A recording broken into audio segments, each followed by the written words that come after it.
আসসালামু আলাইকুম। ফাহিম এগ্রোর পক্ষ থেকে সবাইকে পবিত্র মাহে রমজানের শুভেচ্ছা। তো আজকে আমাদের যাবতীয় কাজ শেষ করে আমরা চলে যাচ্ছি বাটিরা গ্রামের দক্ষিণ বনে। তো সেখানে আজকে আমরা আমাদের ইফতার করব। সেজন্য আমরা সবাই মোটরসাইকেলে করে সেখানে চলে গেলাম। তো আলহামদুলিল্লাহ সেখানে আমরা পৌঁছে ইফতার রেডি করতেছিলাম। তো এর মধ্যে কয়েকজন ছবি তোলা নিয়ে ব্যস্ত।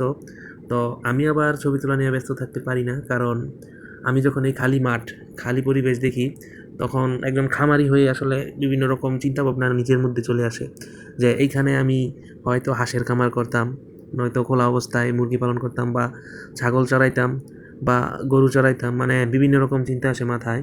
তো যাই হোক, এই চিন্তাভাবনা এক সাইডে রেখে আমরা সবাই বসে পড়লাম ইফতারির জন্য। তো সবাই আমরা আজানের অপেক্ষা করতেছিলাম। আমরা আমাদের ইফতার নিজেরাই তৈরি করেছি।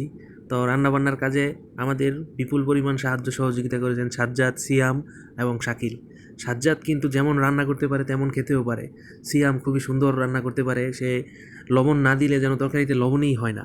আর আমাদের শাকিল, সে ভালোভাবে চুলা জ্বালাইতে পারে। তো ধন্যবাদ সবাইকে আমাদের সাথে সাহায্য সহযোগিতা করার জন্য। তো আমরা আবার ইফতার শেষে সবাই সুন্দরভাবে চলে আসলাম। তো চলে আসলো, আমার মন সেখানেই পড়ে আছে এখনও, যে এরকম খোলা মাঠ, খোলা পরিবেশ, কত সুন্দর মনোরম মুগ্ধ জায়গা।